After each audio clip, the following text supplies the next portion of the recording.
ہمارے ساتھ موجود ہیں سینئر تجزیہ کار عامر علی صاحب۔ سر بہت شکریہ سنو نیوز کو وقت دینے کے لیے۔ سر کہیے گا کہ آج پاکستان جو ہے وہ مرکزی نگاہ ہے، پاکستان ہی کی بات ہو رہی ہے، مذاکرات ہونے جا رہے ہیں اور امن کے مذاکرات ہونے جا رہے ہیں، امن کے لیے مذاکرات ہونے جا رہے ہیں، کیا کہیں گے آپ؟ جی بہت شکریہ۔ میں تو ایک شعر سے شروع کروں گا۔ اقبال نے جب کہا تھا کہ تہران ہوگا مشرق کا جنیوا، تو تب اسلام آباد نہیں تھا، لیکن آج اسلام آباد ہے۔ تو یہ جو مذاکرات جو کبھی جنیوا میں ہوتے تھے، کبھی ویانا میں ہوتے تھے، پیس ٹاکس، پیس ڈائلاگس گلوبلی جب بھی ہوتے تھے، وہ ہمیشہ انہی ملکوں میں ہوتے تھے۔ تو آج الحمدللہ یہ شرف اللہ تعالیٰ نے پاکستان کو اور اسلام آباد کو بخشا ہے کہ اسلام آباد میں یہ مذاکرات ہو رہے ہیں اور پاکستان کی میزبانی کر رہا ہے۔ فرام لانگ ٹائم یہ اسپیکولیشن تھی، بہت ساری باتیں کی گئی، بہت سے دنیا کے میڈیاز میں نیگیٹو پازیٹیو نیوزز آتی رہی، لیکن فائنلی پاکستان نے اپنی حکمت عملی سے ہماری سول اینڈ ملٹری بیوروکریسی دونوں کا ذکر کروں گا۔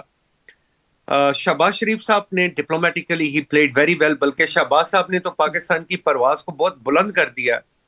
سملرلی ہمارے جو چیف آف ڈیفنس فورسز ہیں، جتنا اچھا انہوں نے ڈپلومیٹیکلی پلے کیا، اور پھر ان تمام ملکوں کو دیکھیے، یہ وہ وقت تھا کہ جب تمام سٹیک ہولڈرز خود الجھے ہوئے تھے، یعنی وہ سٹیک ہولڈرز جو صلح کروانے والے تھے۔ ناٹو خود الجھا ہوا تھا، یورپی یونین خود الجھی ہوئی تھی، اسی طرح اور بھی دنیا کے جو پاورفل کنٹریز ہیں، یعنی کہ Iran was getting support from Russia and China, this was very clear کہ وہ بھی اس پوزیشن میں نہیں تھے۔ تو گلوبلی ایک ایسا فینومینا بن گیا کہ وہ تمام چیزیں جو کہ کبھی پاکستان کو ہمارے دشمن مختلف ناموں سے پکارتے رہے تھے، پاکستان امن کا گھر بن گیا، امن کا گہوارہ بن گیا، امن کا دائی بن گیا۔ اور آج یہ امن کے مذاکرات جو پاکستان سے ہو رہے ہیں، اس میں آپ نے جیسے منشن کیا، ایک راؤنڈ آف ڈائلاگز آج ہوں گے، کل ہوں گے، موسٹ پروبیبلی ایک پرسوں بھی ہوں۔ اچھا، ایک چیز میں پریڈکٹ کرتا ہوں کہ ہم یہ نہ سمجھے کہ یہ تمام مذاکرات آج یا کل ہی کامیاب ہو جائیں گے۔ پاسبل ہے کہ اس کا سیکنڈ راؤنڈ آف ڈائلاگ بھی ہو، اور second round of dialogue after 10 days، after 5 days، after 6 days، کہ دونوں گورنمنٹس اپنے سٹیکس ہولڈرز کے ساتھ بیٹھ کے بات کریں گی، پھر یہ ایک میوچل کنسنسس کے طور پہ کسی جگہ پہ پہنچنے کی کوشش کر سکتی ہیں۔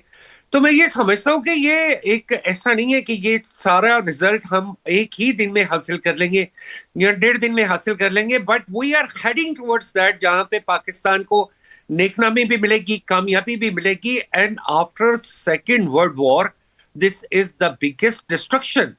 اس وار نے اگر آپ دیکھیں تو تقریباً دنیا کے 15-16 کنٹریز ایسے ہیں جن کو ڈائریکٹلی افیکٹ کی ہے، اور اگر اکانومی وائز اور پیٹرن کے حوالے سے دیکھیں تو آلموسٹ کہا جاتا ہے کہ 85 کنٹریز آر گیٹنگ افیکٹڈ۔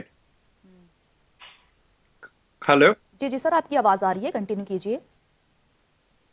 جی، اور 85 کنٹریز جو افیکٹڈ ہو رہے ہیں، 85 کنٹریز کی اکانومی کتنی ڈیمیج ہو رہی ہے۔ جیسے ہی کل خبر آئی، پرسوں خبر آئی کہ جی دیر از اے ریوائول آف ڈائلاگ، تو آپ یہ دیکھیں کہ پاکستان کی جو سٹاک ایکسچینج ہے وہ کتنے پوائنٹس بڑھی، یعنی کتنی اگر 3% بڑھتی ہے تو وہ ایک بہت بڑا جمپ ہو جاتا ہے۔ پاکستان کی سٹاک ایکسچینج تو 10% تک بڑھ گئی۔ اسی طرح گلوبلی، یعنی ہمارا جو یہ پورا ایریا تھا، آپ دیکھیں ریجن میں سیول کی سٹاک ایکسچینج، نکے سٹاک ایکسچینج، جاپان کی، اسی طرح Shanghai stock exchange, they were severely damaged، اور اس کا ایک ایفیکٹ پاکستان پہ بھی آ رہا تھا۔ But with this one good news کہ یہ ہو رہا ہے، اور میں اپنے ناظرین کو ایک بات کہنا چاہتا ہوں کہ یہ ضرور دیکھیں گے کہ یہ میڈیشن پاکستان کی ہوگی، اور پاکستان یہ میڈیشن کامیاب بھی کر کے دکھائے گا۔ انشاءاللہ۔ اور ان میڈیشن میں اگر آپ گلوبلی سمجھیں تو مجھے ایک جگہ ایسی ہے جہاں پہ جسے کہتے ہیں کہ شیلٹرڈ بلسنگ مجھے نظر آ رہی ہے، because I can see like China is very much together with Pakistan, especially when our foreign minister after the first dialogues he went straight to China. So that means there is something also like a blessing, and that is from China, where they are giving a big support to Pakistan to host these dialogues. So میں یہ سمجھتا ہوں کہ یہ dialogues نہ صرف کامیاب ہوں گے، پاکستان کا امیج بڑھے گا،